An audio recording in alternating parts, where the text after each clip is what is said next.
আশ্রয় হারানোর একের পর এক আশ্রয় হারানোই যেন ফিলিস্তিনিদের নিয়তি। কোথাও মাথা গোঁজার ঠাঁই মিলতে না মিলতেই আবারও নির্দেশ সেখান থেকে উচ্ছেদের। হুমকি, বড়সড় অভিযানে আবারও গুড়িয়ে দেওয়া হবে অস্থায়ী বসতি। সোমবার আরেক দফা খান ইউনিস খালি করার নির্দেশ দিয়েছে ইসরায়েলি বাহিনী। ৯ মাসে এই নিয়ে পঞ্চমবার অঞ্চলটি থেকে সরে যেতে বলা হয়েছে ফিলিস্তিনিদের। কিন্তু কোথায় সেই নিরাপদ স্থান? আবারও অনিশ্চয়তার যাত্রা। ছোট্ট একটা ব্যাগে জীবন ধারণের নানা উপকরণ নিয়ে সবাই পথ ধরেছেন। অবশ্য জীবনই বা আর কতক্ষণের জানা নেই অসহায় এই ফিলিস্তিনিদের। ইসরায়েলি বাহিনীর বার্তা এসেছে, যত দ্রুত সম্ভব খালি করতে হবে প্রিয় জন্মভূমি খান ইউনিস। শিগগিরই স্থল অভিযান শুরু হবে এলাকাটির পূর্বাঞ্চলে। আর তাই জীবন বাঁচাতে সব ফেলে ছুটে চলেছেন অজানা গন্তব্যের দিকে, একটু নিরাপদ একটা ছাদের খোঁজে। মোবাইলে এক অডিও বার্তা এসেছে, তাতে বলা হয়েছে খান ইউনিস ছেড়ে অতি সত্বর নিরাপদ স্থানে সরে যেতে। একটা গাড়িও পাইনি। বাচ্চাগুলো কিভাবে হাঁটছে দেখুন, শুধু আল্লাহর দিকে তাকিয়ে আছে। গাজাবাসীর এই বাস্তুচ্যুতি একটি অন্তহীন চক্র। গেল ৯ মাসে ইসরায়েলের অভিযানের ধরন বিশ্লেষণের পর এমনটাই বলছেন বিশ্লেষকরা। বিরতি দিয়ে দিয়ে একই স্থানে বারবার অভিযান চালানোটা ইসরায়েলের একটা কৌশল, আর সে কারণেই বারবার বাস্তুচ্যুত হতে হয় ফিলিস্তিনিদের। ইসরায়েলি আগ্রাসন শুরুর পর থেকে বারবার নিরাপদ আশ্রয়ের নামে গাজাবাসীকে এক এলাকা থেকে অন্য এলাকায় সরে যেতে বাধ্য করছে নেতানিয়াহু প্রশাসন। এই ৯ মাসে অনেককেই বাস্তুচ্যুত হতে হয়েছে ৬ থেকে ৭ বার। আর কতদিন যাপন করতে হবে এমন যাযাবর জীবন জানেন না কেউই। শুরুতে ইউরোপীয় হাসপাতাল, তারপর রাফা, সেখান থেকে বেনি সুহেইলা, সুহেইলা থেকে গেলাম নাসের হাসপাতাল, সব শেষে এসে পৌঁছলাম সুমুদ শিবিরে। জানি না আগামীকাল কোথায় থাকবো। এই দীর্ঘ যাত্রা খুবই ক্লান্তিকর। গাজায় আগ্রাসন শুরুর পর উপত্যকাটিতে বাস্তুচ্যুত হয়েছেন অন্তত ৪ সপ্তাহ আগ্রাসন চালানোর পরিকল্পনা রয়েছে ইসরায়েলের। দেশটির সংবাদ মাধ্যম চ্যানেল 12 এক প্রতিবেদনে দিয়েছে এমন তথ্য। সংবাদ মাধ্যমটি বলছে, তেল আবিবের সামরিক বাহিনী মনে করে রাফায় টানেল নেটওয়ার্ক ধ্বংসে আরও বেশ সময় লাগবে তাদের। এদিকে গাজার সুজাইয়া শহরে তাণ্ডব অব্যাহত রেখেছে ইসরায়েলি সেনারা। ড্রোন দিয়ে বাসিন্দাদের লক্ষ্য করে চালানো হচ্ছে হামলা। এছাড়াও মধ্য গাজার বিভিন্ন এলাকায় যুদ্ধ বিমান ও কামানের গোলা ছুড়ে হামলা চালানো হচ্ছে। খান ইউনিসে চলছে ইসরায়েলি বর্বরতা।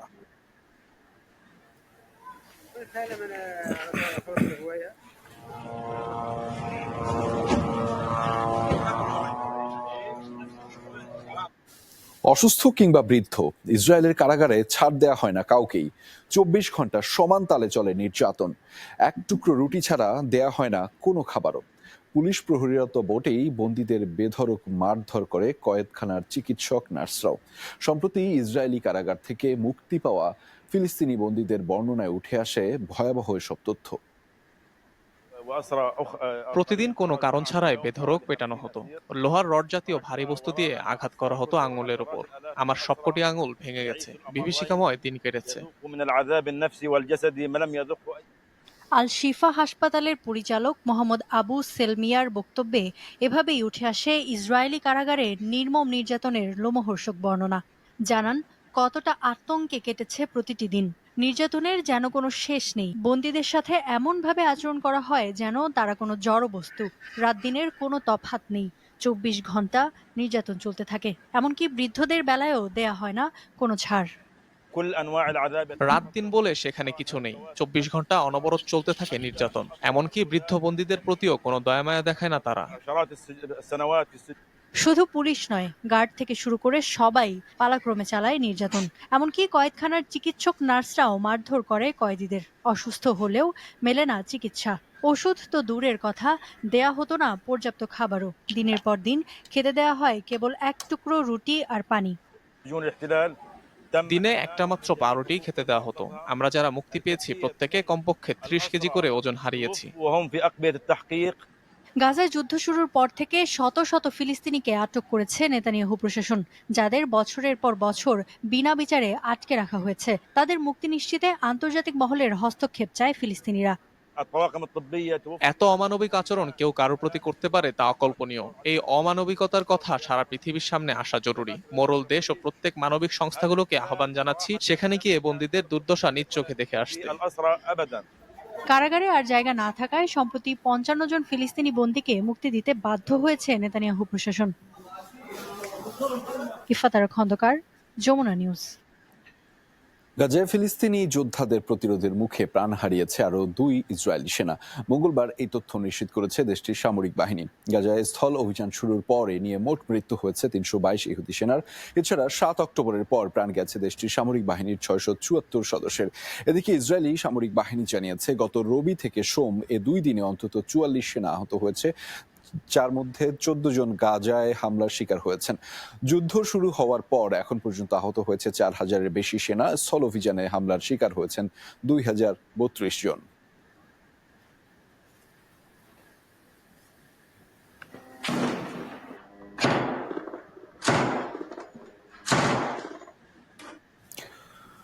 পশ্চিম তীরে দিন দিন বেড়েই চলেছে ইসরায়েলি আগ্রাসন। সোমবারও বিভিন্ন এলাকায় ধরপাকড় চালিয়েছে ইসরায়েলের সেনাবাহিনী। ইহুদি বাহিনীর গুলিতে প্রাণ গেছে এক কিশোরেরও। বার্তা সংস্থা ওয়াফা জানিয়েছে হেব্রনের বেইত উমারে ঘটে এই ঘটনা। অঞ্চলটির আরব শরণার্থী শিবিরেও এক ফিলিস্তিনিকে উদ্দেশ্য করে গুলি ছোড়ে সেনারা। আশামু শহরেও চালায় তাণ্ডব, আটক করে একজনকে। বালাতা শরণার্থী শিবিরেও সাঁড়াশি অভিযান চালিয়েছে নেতানিয়াহু বাহিনী। এ সময় ফিলিস্তিনিদের সাথে বড়সড় সংঘর্ষ হয় তাদের। সেখানে আটক করা হয় আরো কয়েকজন ফিলিস্তিনিকে। ব্যাপক ধরপাকড় হয়েছে জেনিনে, কালাকিলিয়া ও বেথলেহেমেও।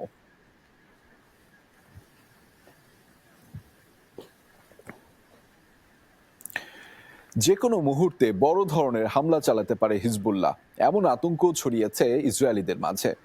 হাইফা সহ উত্তর ইসরায়েলের বিভিন্ন এলাকায় মাটির নিচে খোলা হয়েছে বিশেষ হাসপাতাল। তৈরি করা হয়েছে কন্ট্রোল রুমও। হামলা থেকে বাঁচতে এবং হামলা পরবর্তী কী ধরনের ব্যবস্থা নেওয়া হবে তারই প্রস্তুতি নিয়ে বিশেষ প্রতিবেদন সম্প্রচার করেছে মার্কিন গণমাধ্যম ফক্স টিভি। ইসরায়েলি হাসপাতাল রামবানে চলছে ভিন্ন রকমের ব্যস্ততা। বন্দরনগরী হাইফার এই হাসপাতালের নতুন একটি অংশ চালু করা হয়েছে মাটির নিচে। হিজবুল্লাহর হামলা থেকে বাঁচতেই এমন সিদ্ধান্ত। যে কোনো সময় হিজবুল্লাহর মিসাইল আঘাত হানতে পারে, এখানে অনেক ক্ষয়ক্ষতি হতে পারে, তাই আমরা এই ব্যবস্থা নিয়েছি। লেবানন সীমান্ত থেকে মাত্র ৪০ মাইল দূরে অবস্থিত বন্দরনগরী হাইফা। সম্প্রতি হিজবুল্লাহ ইসরায়েলের যুদ্ধের শঙ্কা জানানো হয় মার্কিন প্রতিবেদনে। এরপর থেকেই যে কোনো সময় হিজবুল্লাহর হামলার আতঙ্কে ইসরায়েলিরা। হাসপাতালের পাশাপাশি মাটির নিচে খোলা হয়েছে বিশেষ কন্ট্রোল রুম, যেখান থেকে সামরিক বাহিনী এবং বেসামরিক প্রশাসনের সাথে যোগাযোগ করা সম্ভব। এর আগেও আমরা এমন যুদ্ধের মুখোমুখি হয়েছি, তাই বাসিন্দাদের বলবো আপনারা শান্ত থাকুন, পরিস্থিতি আমাদের নিয়ন্ত্রণেই আছে। এদিকে কড়াকড়ি বাড়ানো হয়েছে সীমান্ত এলাকাগুলোতেও। গাজা থেকে সেনা সরিয়ে এনে মোতায়েন করা হয়েছে ইসরায়েলি বিভিন্ন শহরের উপকণ্ঠে, যার লক্ষ্য হিজবুল্লাহর হামলা ঠেকানো। মীর মুশফিকা হাসান, যমুনা নিউজ। বিজেপি এবং হিন্দুত্ববাদ নিয়ে কংগ্রেস নেতা রাহুল গান্ধীর বক্তব্যকে ঘিরে তোলপাড় চলছে ভারতের রাজনীতিতে। ক্ষমতাসীন এনডিএ জোট নেতাদের অভিযোগ, হিন্দু সম্প্রদায়কে অপমান করেছেন রাহুল। যদিও এসব অভিযোগ উড়িয়ে দিচ্ছে বিরোধী শিবির। তাদের দাবি নিজেদের হিন্দুত্ববাদের ঠিকাদার মনে করেন বিজেপি নেতারা। আর রাহুল গান্ধী বলেছেন, সত্যকে অস্বীকার করার কোনো সুযোগ নেই। नरेंद्र मोदी जी पूरा हिंदू समाज नहीं है, बीजेपी पूरा हिंदू समाज नहीं है। 18তম লোকসভায় বিরোধী দলীয় নেতা হিসেবে প্রথম ভাষণে তোলপাড় তুলেছেন রাহুল গান্ধী। সোমবার দেয়া ভাষণে বিজেপির দিকে অভিযোগ করে বলেন, হিন্দুত্ববাদের নামে হিংসার বিদ্বেষ ছড়াচ্ছে ক্ষমতাসীনরা। রাহুল গান্ধীর এমন বক্তব্যের স্বভাবতই চড়েছে উত্তেজনার পারদ। তার বক্তব্য এক্সপাঞ্জও করা হয়। মঙ্গলবার লোকসভায় প্রবেশের আগে কংগ্রেসের এই নেতা জানান, তার বক্তব্যে কোনো মিথ্যাচার ছিল না, সত্যকে অস্বীকার করার সুযোগ নেই বলেও জানান তিনি। এটা মোদিজির পৃথিবী, এখানে সত্য কথাকে এক্সপাঞ্জ করা যায়, কিন্তু বাস্তবতা এমন যে সেখানে সত্যকে অস্বীকার করার সুযোগ নেই। যা বলার প্রয়োজন আমি তা বলে দিয়েছি, সেটাই সত্য। আমার বক্তব্য যত এক্সপাঞ্জ করা হোক না কেন, সত্যকে কখনো অস্বীকার করা যাবে না। এনডিএ জোটের দাবি, রাহুলের বক্তব্যের মাধ্যমে সব হিন্দুদের অপমান করা হয়েছে। যদিও এই দাবি উড়িয়ে বিরোধী শিবির বলছে, হিন্দু ধর্ম নিয়ে বিজেপির রাজনীতির সমালোচনা করেছেন রাহুল গান্ধী। রাহুল গান্ধী তার বক্তব্যে হিন্দুদের ধ্বংসাত্মক, মিথ্যুক এবং বিদ্বেষী আখ্যা দিয়েছেন। তিনি শুধু মিথ্যাচারী করেননি, বরং ১২৫ কোটি হিন্দুকে অপমানও করেছেন। রাহুল গান্ধী বিরোধী দলীয় নেতা হয়তো হয়েছেন, কিন্তু তার পরিমিতি বোধ এখনো তৈরি হয়নি। অকারণে কিছু বিতর্ককে তিনি উস্কে দিচ্ছেন। কোনো বিষয়ে দ্বিমত থাকলে তাতে উনি তথ্য এবং যুক্তি দিয়ে উত্থাপন করতে পারতেন। বিজেপির নেতারা নিজেদের হিন্দু ধর্মের ঠিকাদার মনে করেন। তাদের উদ্দেশ্য করেই ওই মন্তব্য করেছেন রাহুল গান্ধী। সমগ্র হিন্দুদের জন্য তার বক্তব্য নয়। আমিও একজন হিন্দু, আমার তো মনে হয়নি উনি হিন্দু ধর্মকে আক্রমণ করে কিছু বলেছেন। এর আগে লোকসভায় বিতর্ককে কেন্দ্র করে বৈঠকে বসে বিজেপি নেতৃত্বাধীন এনডিএ জোট। অংশ নেন প্রধানমন্ত্রী নরেন্দ্র মোদী সহ জোটভুক্ত দলগুলোর নেতারা। বিজেপির সিনিয়র নেতাদের পাশাপাশি কেন্দ্রীয় মন্ত্রীরা অংশ নেন বৈঠকে। এদিকে পার্লামেন্টে রাহুল গান্ধীর বক্তব্যের পর গুজরাটের আহমেদাবাদে কংগ্রেসের কার্যালয়ে হামলার অভিযোগ উঠেছে। মীর মুশফিক হাসান, যমুনা নিউজ। ইরানের নির্বাচনের আগ মুহূর্তে মূল ইস্যু হয়ে দাঁড়িয়েছে পশ্চিমাদের সাথে সম্পর্ক ও পরমাণু চুক্তি। বিশ্ব শক্তিগুলোর সাথে সম্পর্ক জোরদারের পক্ষে সংস্কারপন্থী হিসেবে পরিচিত মাসুদ পেজেশকিয়ান প্রেসিডেন্সিয়াল বিতর্কে তিনি স্পষ্ট করলেন পুনরুদ্ধার করতে চান পরমাণু চুক্তি। তবে আবারও যুক্তরাষ্ট্র ও ইউরোপীয় মিত্রদের প্রতি অবিশ্বাসের কথা জানালেন কট্টরপন্থী সাইদ জালালি। রান অফের 4 দিন আগে ইরানের প্রেসিডেন্সিয়াল বিতর্কে মুখোমুখি দুই প্রার্থী। পররাষ্ট্রনীতি ও অর্থনৈতিক সংস্কার ইস্যু ছিল দুজনের বিবাদের মূল এজেন্ডা। পশ্চিমের সাথে বৈরিতা দূর করতে চান সংস্কারপন্থী মাসুদ পেজেশকিয়ান। নারী অধিকার ও স্বাধীনতার প্রতি পূর্ণ সমর্থন রয়েছে তার। বিতর্কে 2015 সালের পরমাণু চুক্তির পক্ষে নিজের অবস্থান স্পষ্ট করেন। আবারও চুক্তি পুনরুদ্ধারে আলোচনা শুরুর অঙ্গীকারও করেন।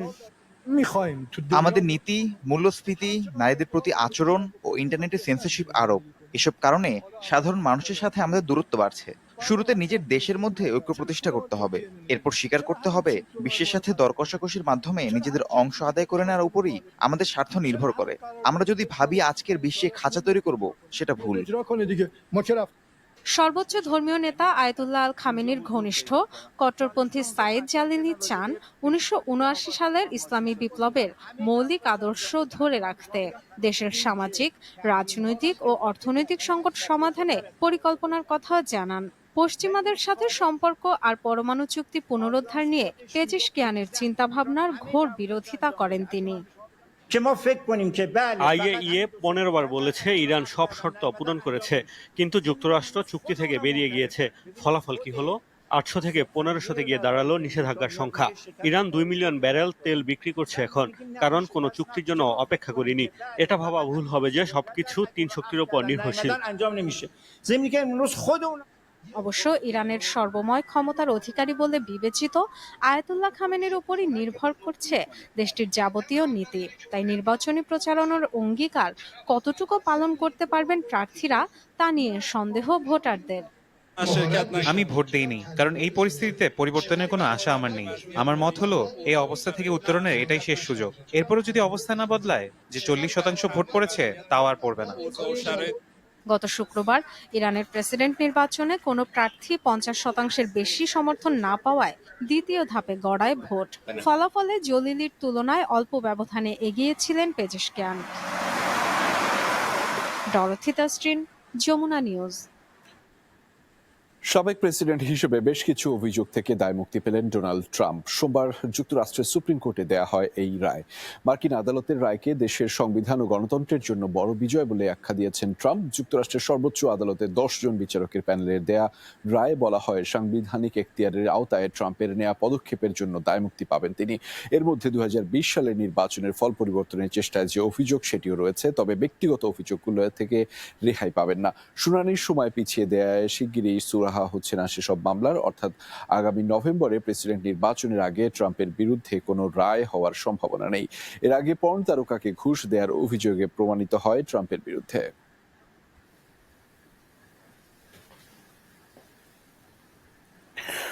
ডোনাল্ড ট্রাম্পকে দায় মুক্তি দিয়ে মার্কিন সুপ্রিম কোর্ট প্রমাণ করল অসীম ক্ষমতার অধিকারী প্রেসিডেন্ট, এমন মন্তব্য করেছেন যুক্তরাষ্ট্রের প্রেসিডেন্ট জো বাইডেন।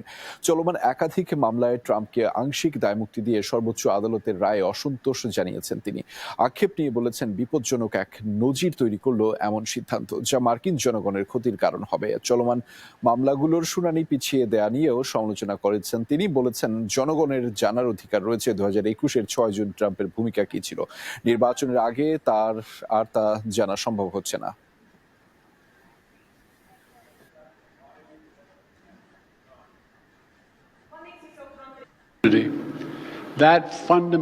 বিশ্বের সবচেয়ে ক্ষমতাধর কার্যালয় মার্কিন প্রেসিডেন্সি। এখানে আপনার বিচার বিবেচনা কেবল নয়, চরিত্রের পরীক্ষাও করা হয়। পূর্ণ ক্ষমতা অনুশীলনের সাহস এবং ক্ষমতার সীমিত চর্চার প্রতি সম্মান দেখানোর মতো মুহূর্ত তৈরি হয় এখানে। আমেরিকার কোনো রাজা থাকবে না, এমন নীতির উপর গঠিত হয়েছিল এই দেশ। কেউই আইনের ঊর্ধ্বে নয়, এমনকি প্রেসিডেন্টও। তবে আজ সুপ্রিম কোর্টের সিদ্ধান্ত এই মূলনীতিকে বদলে দিল। পূর্ব ক্যারিবীয় অঞ্চলে তাণ্ডব চালিয়েছে ঘূর্ণিঝড় বেরিল। সোমবার স্থানীয় সময় সন্ধ্যায় বিপর্যয়কর ক্যাটাগরি 5 মাত্রার শক্তি নিয়ে বার্বাডোস, গ্রানাডা সহ বেশ কয়েকটি দ্বীপে আঘাত হানে বেরিল। সময়ের সাথে সাথে আরও শক্তি সঞ্চয় করতে থাকে বেরিল। অত্যন্ত বিপজ্জনক হয়ে আঘাত হানে উইন্ডওয়ার্ল্ড দ্বীপপুঞ্জে। যুক্তরাষ্ট্রের জাতীয় হ্যারিকেন সেন্টার জানিয়েছে, স্থানীয় সময় রাত 8টা নাগাদ দক্ষিণ পূর্ব অঞ্চল থেকে দ্রুত সরে যেতে শুরু করে ঝড়টি। সে সময় আরো শক্তিশালী হয়ে ওঠে সেটি। বাতাসের বেগ রেকর্ড করা হয় ঘন্টায় 155 মাইল পর্যন্ত। সাথে ছিল ভারী বৃষ্টি, ঝড় আর জলোচ্ছ্বাসে তলিয়ে গেছে বেশ কিছু উপকূলীয় এলাকা। সবচেয়ে বেশি ক্ষতিগ্রস্ত হয়েছে গ্রানাডা ও বার্বাডোস। বিদ্যুৎ বিচ্ছিন্ন হয়ে পড়েছে গ্রানাডার 95% এলাকায়। বিদ্যুৎ বিচ্ছিন্ন হাজার হাজার বাড়িঘরও। ব্যাপক ক্ষতিগ্রস্ত হয়েছে কৃষি জমি, বিধ্বস্ত বহু স্থাপনা, ঘটেছে প্রাণহানিও। তবে এখনো সংখ্যা স্পষ্ট করে জানায়নি প্রশাসন।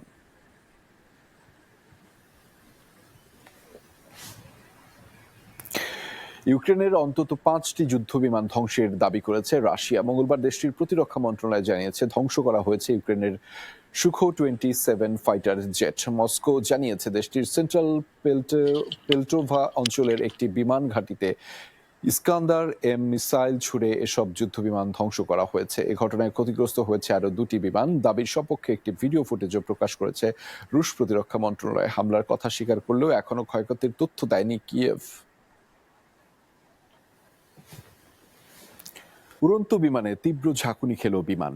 এবার এয়ার ইউরোপের ব্রাজিল উরুগুয়ে ফ্লাইটের যাত্রীরা পড়লেন এমন অভিজ্ঞতার মুখে। এই ঘটনায় আহত হয়েছেন বেশ কয়েকজন। সোমবার ব্রাজিলের ন্যাটাল বিমানবন্দর থেকে স্থানীয় সময়ে 2:30টায় রওনা হয় বোয়িং 737 বিমানটি। উড্ডয়নের কিছুক্ষণ পর হঠাৎই সজোরে কেঁপে ওঠে বিমানটি। অনেকেই পড়ে যান আসন থেকে। ঝাঁকুনির তীব্রতায় অনেকেই মাথায় আঘাত পান। বিমানের ছাদের সাথে দ্রুত বিমানটি ঘুরিয়ে ন্যাটাল বিমানবন্দরেই অবতরণ করা হয়। আহতদের নেওয়া হয় হাসপাতালে। দুর্ঘটনার পর যাত্রীদের আনতে মাদ্রিদ থেকে আরেকটি বিমান পাঠানো হয় ন্যাটাল বিমানবন্দরে।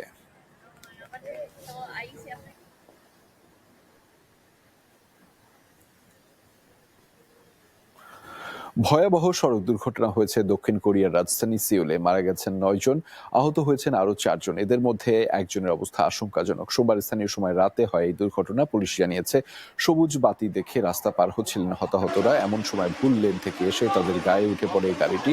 ঘটনাস্থলেই প্রাণ যায় 9 জনের। প্রকাশিত ভিডিও ফুটেজে দেখা যায় রাস্তার উপর পড়ে থাকা নিথর মানুষগুলোকে বাঁচাতে প্রাথমিক চিকিৎসা হিসেবে সিপিআর দিতে শুরু করেছেন এক পুলিশ সদস্য। ঘটনার তদন্তে চলছে বলেও জানানো হয়েছে। তবে কাউকে আটক করা হয়েছে কিনা এ বিষয়ে প্রকাশ করেনি সেই ধরনের কোনো তথ্য।